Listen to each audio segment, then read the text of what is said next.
Ladies and gentlemen, we're coming towards Shavuot in a few days' time, and we have a very important message that we get from Megillat Ruth. We're going to be reading this Megillah, and the message of the Megillah is a message of Chesed, of kindness, acts of giving and of kindness. That's the central part of this whole Megillah. It starts in a negative way. That we have a very rich man called Elimelech, his wife Naomi, and they are very rich, and there's a famine.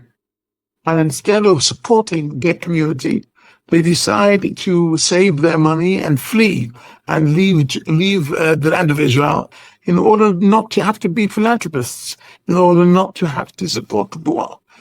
And the consequences of that were that Elimelech died in Moab, and his two boys intermarried, and then they died as well. They intermarried because they saw an example from their father that the money is more important than the mitzvah, and so they intermarried because that's the outcome of that. And then they died as part of the punishment. Who's that? Not only is that with Orpah and Ruth, the two daughters-in-law who are now widows. The story evolves that actually we can't really understand the story if we don't really understand that there are mitzvot, special laws of giving tzedakah in the land of Israel from the agricultural world. And therefore the pasuk, V'hem ba'u betlachem b'tchilat tzil sorim, which means they came back to the land of Israel.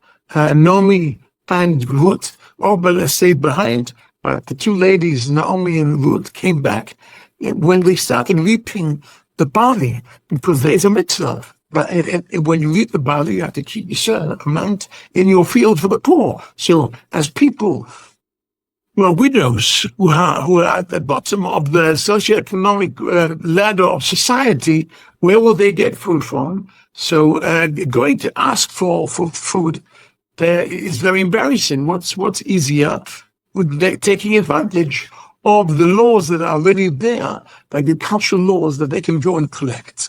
So it's a matter of chesed, and then what Naomi does and what Ruth does, it's all a matter of chesed, of loving kindness. And what Boaz does is, again, the acts of giving and of kindness. And the whole Megillah is telling us, actually, if we are people of loving kindness, then actually at the end of the Megillah, it says, we will bring David HaMelech.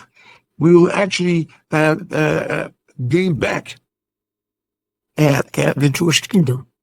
If we're not the people of kindness, and we're not giving people, so the opposite will happen to us. What will happen to us will happen to Elimelech and to his sons. So that's a very, very strong message. But why is that given to us on Shavuos? It's given to us on Shavuos because the core of Judaism didn't start with Moshe Rabbeinu. It started with Avraham Avinu. Avraham Avinu was the person of Chesed. He was the man of Chesed. He was giving to people who don't need. He was giving to everybody in sight. He was giving, and the act of giving is a very high level. Let's go for a moment into a bit of a higher discussion that on the philosophical level, Ramchal Moshe Chaim Luzzatto discusses in his book, why did HaKadosh Baruch Hu create the world? So he had a very short sentence we have to analyze for a moment. Because he wanted to give. What's that mean, he wanted to give? HaKadosh Baruch Hu, if he has to give, so it comes from a lack. And we know HaKadosh Baruch Hu doesn't lack anything. HaKadosh Baruch Hu is complete. So it can't be that he had to give. He wanted to. Because if you want something, it doesn't come out of a lack. And then there are two possibilities, either to give to the world or take from the world. If he wanted to take something from the world, so again, that shows he's not complete.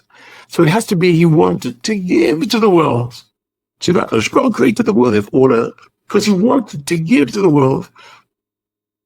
So we who are born in the image of God, when do we notice that we are the image of God? When we want to give. When we want to give, we're the image of God. We have one nose, 2 eyes, and 2 ears, and 1 mouth, like animals, but animals that work on instincts. And the instincts are to run away from danger and to reproduce and to look for food. And those are the instincts. They don't have a concept of wanting to give. Dominically want to give. We get a halo. We become Seler Elokim. And that's great to stay. And therefore, Judaism starts with Avraham Avinu, starts with God, with wanting to give. It brings us back to Shavuos. That on Shavuos, it's not only the festival that we read Megillah Druid, it's the festival of Bikurim. And what is Bikurim? We bring the first fruit to the Kohen in the Beit Mikdash, and we have to mention a few tikkun. We have to say out a few things, and one of the first things we have to say out is, here are the Bikurim. But I've already given to the Ger, the Yatom, the Amana, the Bikurim, these first fruits that I'm bringing to the Beit Mikdash, is only after I've given to the orphans and to the widows and to all those who are really in need. I'm not bringing my Bikurim instead of helping the poor, instead of acts of loving kindness. No, it's in addition to the act of loving kindness. I'm coming to say thank you and bringing my first fruits to the Beit Mikdash. But that's very interesting, because what it says there is that and I've done all the mitzvot I have to do with this cloth. I forgot anything. And then at the end it says, Asiti kechol asher tzivitani. With the fruit and with my produce, I've done everything I was told to do. I've given all the different types of acts of giving and kindness, and now the final act is bringing these first fruits to the Beit Mikdash. But what does it mean? I've done I've done everything I have to do. Let's think about this for a moment. Who in the world can look in the eyes of a Kohen and in the Beit Mikdash and truthfully say, I've done everything. I've done everything. It's a lot. Said Rashi on the spot. Related to the agricultural side of it. It says 3 words. Samachti v'simachti bo. Samachti, I was happy with my produce that God gave me. V'simachti bo, and I made other people happy with my produce. There's the error. I think of this pasuk every day of my life. And I think of this Rashi every day of my life. Why? Because I think Rashi is telling us something much bigger than that. Much bigger than Bikurim, than bringing our first fruits. He's telling us what is the story of a Jewish life. The story of Jewish life, Jewish person is Samachti. I'm happy with what HaKadosh Baruch Hu gives me. The Simarati Bo. Can I try to make other people happy with what I have? That's the whole story. That's the whole Shetzivitani. That's the whole story. Therefore, ladies and gentlemen, we're coming towards Shavuot. That is the fad of giving out of kindness, which is the core of Judaism, which is the core of Avraham Avinu, which is the core of the Bikurim. And therefore, because we are so connected to the core, who does with us an act of giving out of kindness. What is that? He gives us the Torah.